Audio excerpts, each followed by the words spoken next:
Bonjour à tous, bienvenue dans cette nouvelle vidéo et aujourd'hui on va parler des dragons. Ok, qui es-tu? J'ai entendu parler de toi dans mon village. Il paraît que tu détiens des livres pleins de vérités.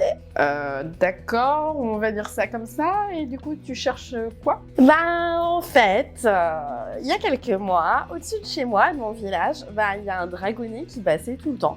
Et il était trop mignon, il passait super souvent. Alors je me suis dit, ouais, je vais lui donner des restes de temps en temps et tout. Ça va lui donner à manger, il sera content, je suis une meuf sympa, tu vois.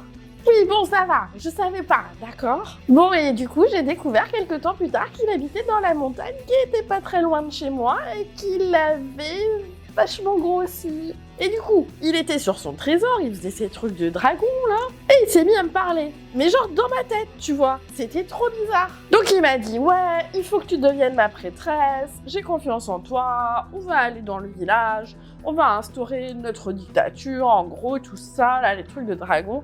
Sauf que moi, genre, j'ai pas du tout prévu de gérer une dictature. Moi, ce que j'aimerais bien faire, c'est reprendre mes cours de danse elfique. Du coup, je me suis dit que t'aurais peut-être une solution histoire de me sortir de ce fourbier. Eh ben, tu sais quoi? Tu tombes plutôt bien, parce que j'ai justement un livre qui pourrait te donner un coup de main.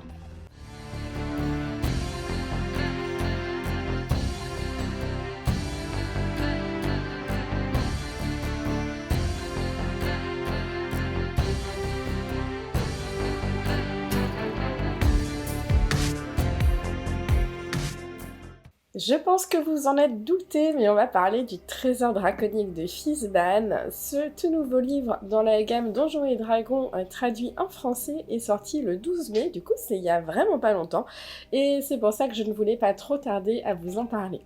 Alors je dois vous avouer que je n'ai jamais été trop tentée par les dragons, même de mettre des dragons dans mon jeu, pour la simple et bonne raison que je les trouvais un petit peu juste sac à PV et aussi finalement... voilà, ils étaient assis sur leur trésor, enfin ça me vendait pas du rêve. Et je dois vous avouer que ce livre a complètement changé ma vision sur les dragons. Je vous présente donc Fizban. Du coup, tout va être divisé en différents chapitres. Le premier va vous proposer des sous-classes pour certains personnages, on va en parler brièvement après. Le deuxième chapitre va vous proposer différentes magies qui sont liées aux dragons. Ça peut être des dons que vous ont fait des dragons, mais aussi des sortilèges et des objets magiques. Donc c'est toujours fun pour amener un peu de piment dans son jeu. Le troisième chapitre va vous proposer des tables aléatoires pour fabriquer des donjons. Et ça, c'est absolument génial quand on joue solo, parce que ça vous permet de générer un dragon aléatoirement avec toutes ses spécificités. Dans le chapitre 4, on va parler de tout ce qui est trésor, ce qui est aussi vachement intéressant. Dans le chapitre 5, ils vont vous proposer un ensemble de tavernes liées à différents dragons. Vous pouvez tout à fait les utiliser quand vous jouez seul, plutôt que de générer aléatoirement ce type de lieu. C'est vraiment une bonne idée, parce que ça vous permet d'aller plus vite. Et pour finir, le dernier chapitre concerne les différentes créatures que vous pouvez rencontrer qui sont liées aux dragons. Donc vous allez voir qu'il y a majoritairement des dragons, et il y a des petites choses à côté quand même qui peuvent être liées. Alors bien sûr, on va beaucoup s'intéresser aux drachéides,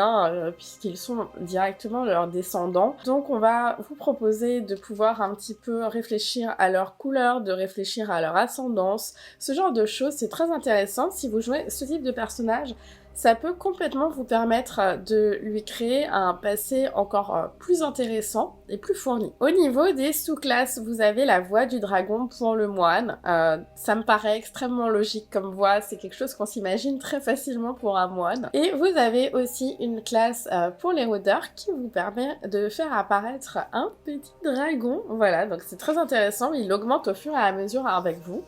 Ça peut être une super idée pour vos parties. On parle un petit peu après des sortilèges que vous pouvez trouver. Vous remarquez qu'au fur et à mesure du livre, vous avez des petites notes de Fizban. Alors juste un petit point par rapport à ça, même si c'est pas dramatique, autant dans le livre de Tasha et celui de Xanatar, j'ai beaucoup aimé leurs petites notes, ce qu'ils avaient à rajouter, autant là, j'ai l'impression un peu qu'on est sur des cartons qu'on trouve dans les gâteaux chinois, vous savez, enfin vraiment on est sur des trucs très bateaux et pas vraiment intéressants, on sent pas la personnalité de Fizban à travers ça, mais bon comme dit, c'est un détail et on n'achète pas le livre pour ça, mais c'est dommage. Donc on en revient aux sortilèges, comme vous le voyez il y en a pas mal et ils sont assez intéressants parce que ils ont plein d'idées un peu débiles, moi j'aime bien quand c'est un peu fou comme ça. Par exemple l'espièglerie de Nater, vous faites une sorte de cube de magie de 6 mètres et vous lancez pour savoir ce que ça va faire. Et par exemple, il peut y avoir une odeur de tarte aux pommes qui flotte dans l'air. Et elles doivent réussir, les créatures, des jets de sauvegarde, sinon elles sont charmées. Et genre, ça me fait trop rire. Vous êtes dans un combat, vous utilisez une attaque tarte aux pommes, en gros.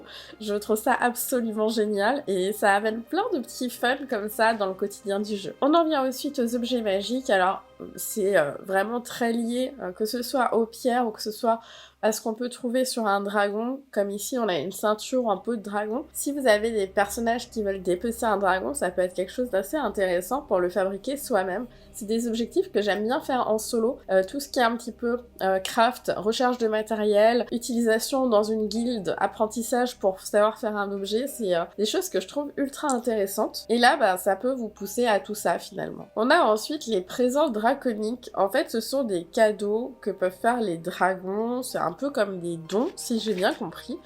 Et autant vous dire que c'est complètement éclaté, hein. C'est hyper fort. Après, bien sûr, pour recevoir ça, faut que vraiment vous ayez au cours de votre aventure fait un truc énorme. Mais j'ai trouvé ça hyper intéressant. Ça peut même être donné à un personnage solo qui débute dans une histoire un peu particulière. Et ça peut être un super objectif de recevoir ça à un moment ou à un autre. Je vais vous en parler, du coup là on est dans le côté maître du jeu et vous allez pouvoir apprendre à générer des dragons aléatoirement. Comme vous le voyez, vous avez des noms, vous avez des objectifs là pour les dragonnets ou pour les dragons globalement, des origines pour les œufs de dragon.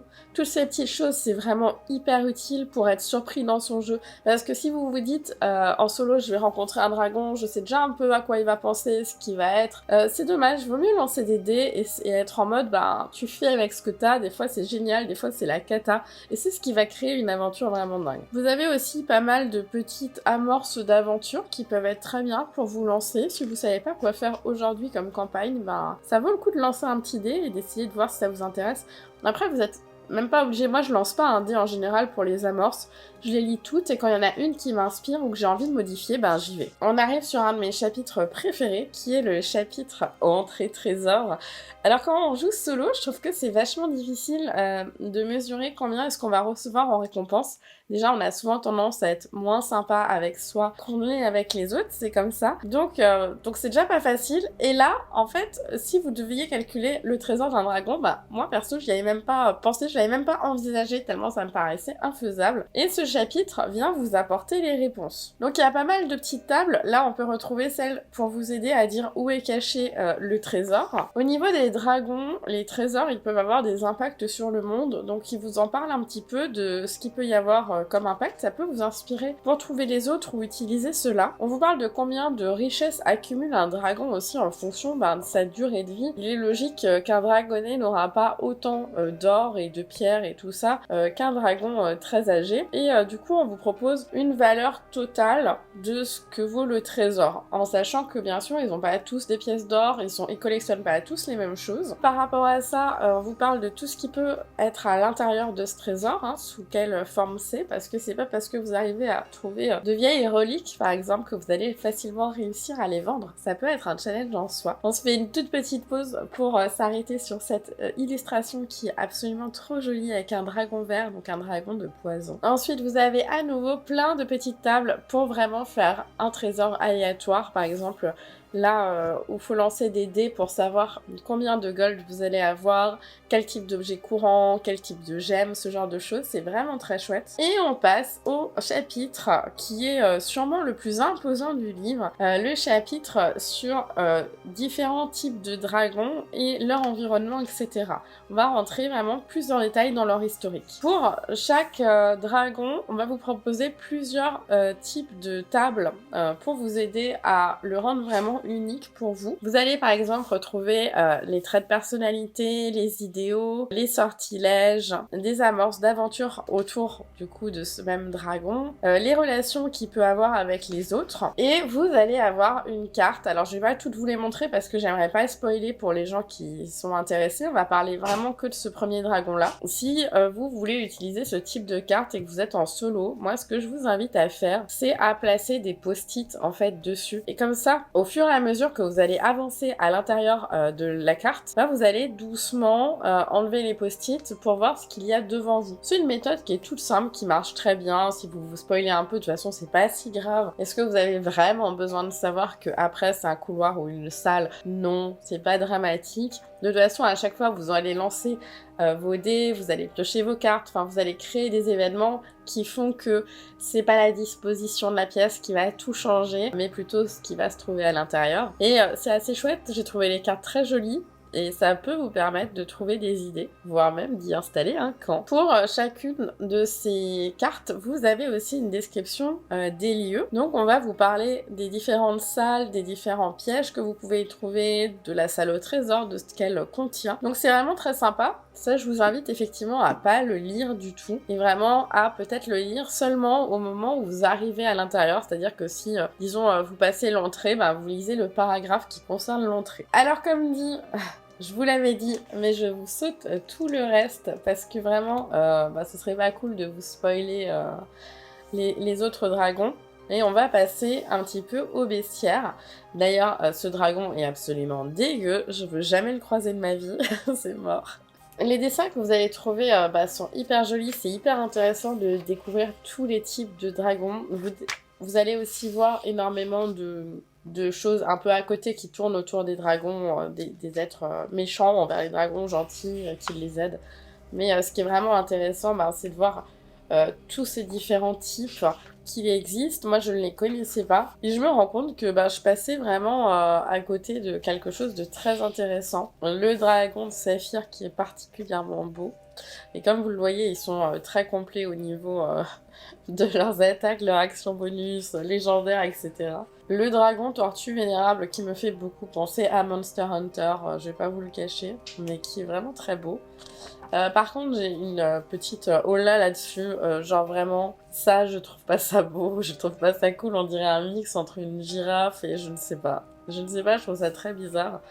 Celui-ci aussi est très étrange, mais bon, je pense qu'il en faut pour tous les goûts. Ce qui est intéressant avec le solo finalement, c'est que vous n'allez jamais jouer quelque chose que vous ne voulez pas. Vous êtes très libre au niveau de vos choix et ça c'est vraiment quelque chose que je trouve ultra intéressant. On se fait tout le temps plaisir sans se retrouver face à des choses qui ne nous correspondent pas. J'ai aussi beaucoup aimé les mobs de trésors.